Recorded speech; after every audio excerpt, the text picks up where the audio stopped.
अस्सलाम वालेकुम नाजरीन। इस एपिसोड के आगाज में हम देखते हैं कुदस में बाल्डोन मारिया से पूछता है गमुश्तगिन नामी उस शख्स पर हम कितना भरोसा कर सकते हैं। तो मारिया कहती है फिक्र मत करें, वो ये जानने जितना अक्लमंद है कि वो काहिरा को अकेले गिराने में ताकतवर नहीं है। हम अभी के लिए उसका फायदा उठाएंगे और सही दिन आने पर हम उससे भी जान छुड़वा लेंगे। लेकिन काहिरा की जानब जाने वाले इमदादी दस्ते को लाडगाए की कमान में देना कितना महफूज है, मैं इसके बारे में इतना ज्यादा पुरयकीन नहीं हूँ। तो बाल्डोन कहता है आखिर वो कुदस की फौज का सरबराह है और सिपाही भी उसे पसंद करते हैं। तो मारिया कहती है लेकिन अभी के लिए वो सिर्फ एक प्यादा है जिसे हम इस्तेमाल कर रहे हैं। हर प्यादे की तरह उसकी जिम्मेदारी मुकम्मल होने के बाद उसे जाया कर दिया जाएगा। इज्जत माब आप उसकी सबीला के साथ शादी में हायल होने पर मजबूर हैं। इसी लम्हे सबीला और लाडगाए वहाँ पे आते हैं और लाडगाए सबीला का हाथ पकड़ लेता है और फिर सबीला बाल्डोन से कहती है इज्जत माब मैं लाडगाए से शादी का अज़म रखती हूँ और ये बताने आई हूँ। और फिर लाडगाए कहता है अगर आप इजाजत दें तो काहिरा से वापसी पर हम शहजादी सबीला के साथ होने वाली शादी को हकीकत बना सकते हैं। तो सबीला कहती है मैं भी यही चाहती हूँ। तो बाल्डोन पूछता है क्या इस मामले में आपका फैसला हतमी है, क्या ऐसा है? तो जवाबन सबीला कहती है हतमी है। दूसरी जानब शाम में कारातेगन गोकबोरो को लेकर अपने कमरे में आता है जहाँ पे बहादुर और अलबेस मौजूद होते हैं। अंदर दाखिल होते साथ ही कारातेगन अपना खंजर गोकबोरो की गर्दन पर तान लेता है। ये देखकर गोकबोरो कहता है कि तुम क्या कर रहे हो, रुको। तो कारातेगन कहता है तो तुम्हारे हाथों पर सलाहुद्दीन का खून लगा है, हाँ अब मैं तुम्हारा गला काट कर हर तरफ तुम्हारा खून बहा दूंगा, गद्दार कहीं के। तो गोकबोरू कहता है रुको रुको,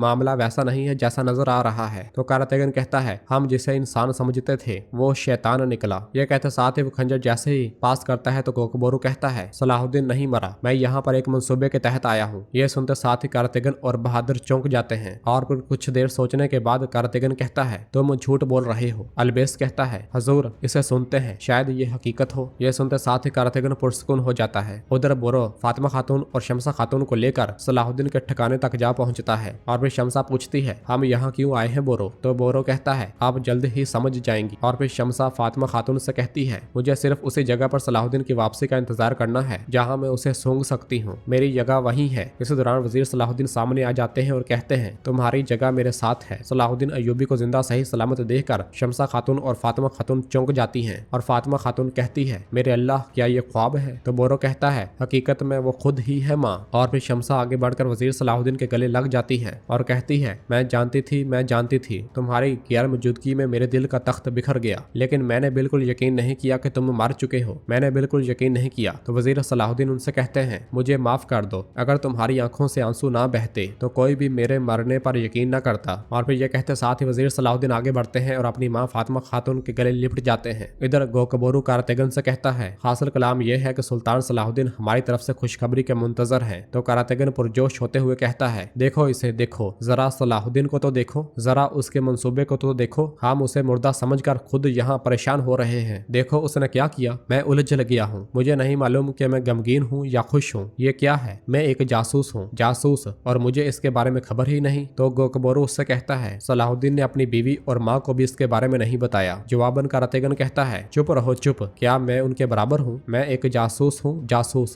मुझे मालूम होना चाहिए था। देखो कितनी अजीब बात है, मैं खुश नहीं हो सकता, मैं उदास भी नहीं हो सकता, मैं अब गुस्से में खुद की जान ले लूंगा। मैं बता रहा हूँ नहीं, मेरा अब इस जासूसी से कोई ताल्लुक नहीं है। तो गोकबोरू कहता है हमारा दुश्मन एक है, हम कुछ भी करके इस गद्दार गुमुश्तगिन को इस तख्त से उतारेंगे। सुल्तान ने समझदारी से मंसूबा बनाया है, अब मेरी बात गौर से सुनो। दूसरी जानब शमसा खातून सलाहुद्दीन अयूबी से कहती है सलाहुद्दीन तुम्हारी गैर मौजूदगी मौत से भी बदतर है। तो सलाहुद्दीन अयूबी कहते हैं मैं ये मंसूबा बनाने पर मजबूर था, मुझे माफ कर दो, वरना तुम्हारी आंख से निकलने वाला हर आंसू मेरे दिल को अंधेरी आग में ले जाता है। तो शमसा कहती है क्या ये हमेशा ऐसा ही रहेगा? जब आप मौत की तरफ चल रहे हैं तो मैं अपने टूटे दिल के साथ आपकी मुंतजर रहूंगी। सलाहुद्दीन अयूबी कहते हैं हमारा रास्ता जहाद से ताबीर है और इस रास्ते के अंजाम पर या तो शहादत है या फतह। तुमसे मिलना मुकद्दर ठहरा, इंशाअल्लाह कुदस भी मुकद्दर में होगा। तो शमसा कहती है मैंने जो ख्वाब देखा था उसे मुकम्मल पाया, तुम कुदस को फतह करने से पहले नहीं मरोगे सलाहुद्दीन।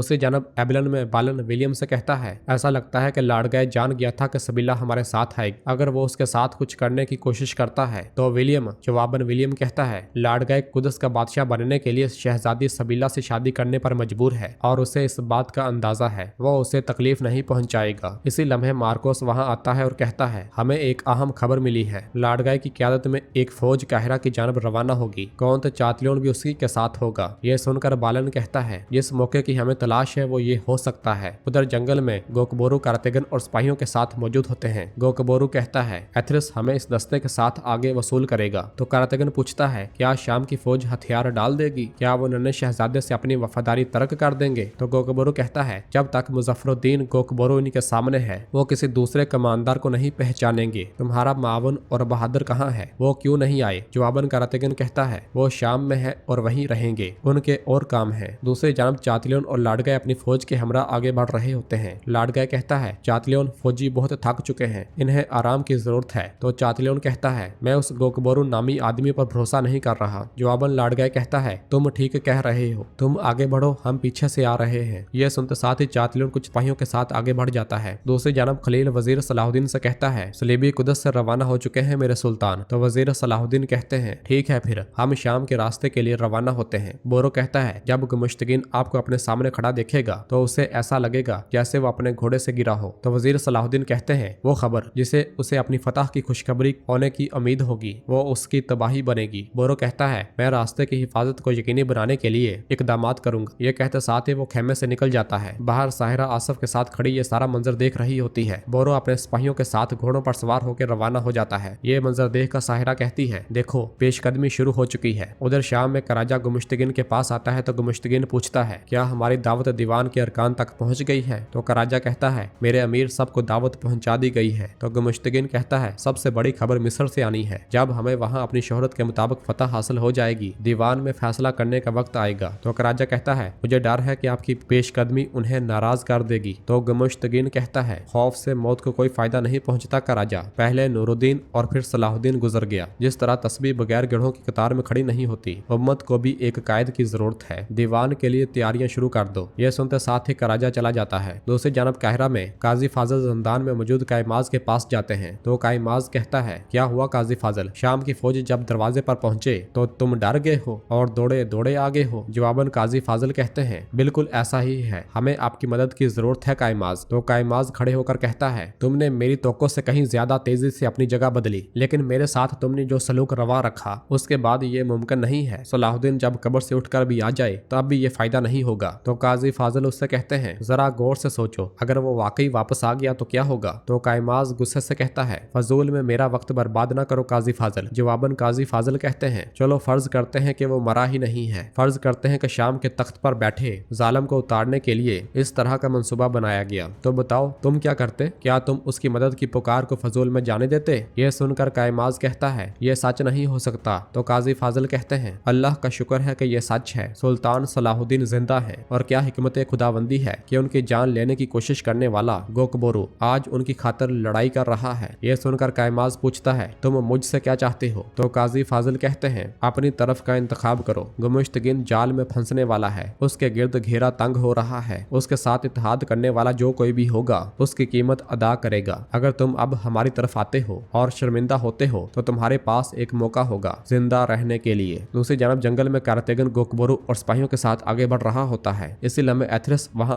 अपने सिपाहियों के हमरा पहुंच जाते हैं और तलवार बेनियाम करते हुए कहते हैं, बहुत हो गया अमीर गोकबोरू, आप मजीद आगे नहीं जा सकते। और फिर अपने सिपाहियों को रोकते हुए गोकबोरू कहता है, बस बहुत हो गया, मुसलमानों का काफी खून बहाया जा चुका है, अपनी तलवारें नीचे करो। और फिर दोनों अतराफ के सिपाही अपनी तलवारें नीचे कर लेते हैं। और फिर गोकबोरू एथरिस की जानब खड़े होकर अपने सिपाहियों से मुखातब होकर कहता है, मेरे बहादुरों, मेरी बात गौर से सुनो। सलेबियों को कौन दोस्त बनाता है और कौन हमें एक दूसरे का दुश्मन बनाता है, अब ये हमें अच्छी तरह से जान लेना चाहिए। भाइयों को दूसरे भाइयों को कत्ल करने में अमीर गुमुश्तगीन को कोई परवाह नहीं है, क्योंकि वो घटिया शख्स गद्दार है। और फिर एक कमांडर आगे बढ़कर पूछता है, अगर ये बात है तो हम उसके हुक्म पर यहाँ क्यों आए हैं? जवाबन गोकबोरू कहता है, हमारा उठाया जाने वाला हर एक कदम सुल्तान सलाहुद्दीन अय्यूबी के लिए था। सुल्तान सलाहुद्दीन अय्यूबी मरे नहीं हैं। ये सुनकर सब सिपाही बहुत ज्यादा खुश होते हैं। और फिर गोकबोरू मजीद कहता है, अल्लाह का शुक्र है कि वो सही सलामत हैं और हमारी रहनुमाई कर रहे हैं। हम उनके कहने पर यहाँ आए हैं। अब हम फिर से उनकी के हुक्म पर अमल करेंगे और अपने भाइयों के साथ इत्तेहाद करेंगे। हम अपने मुसलमान भाइयों के खिलाफ नहीं बल्कि सलीबी फौज के खिलाफ तलवार चलाएंगे। शाबाश मेरे शेरों, आज इत्तेहाद का दिन है। और फिर अथरस कहते हैं उस गद्दार गुमुश्तगिन के अज़ाइम को पूरा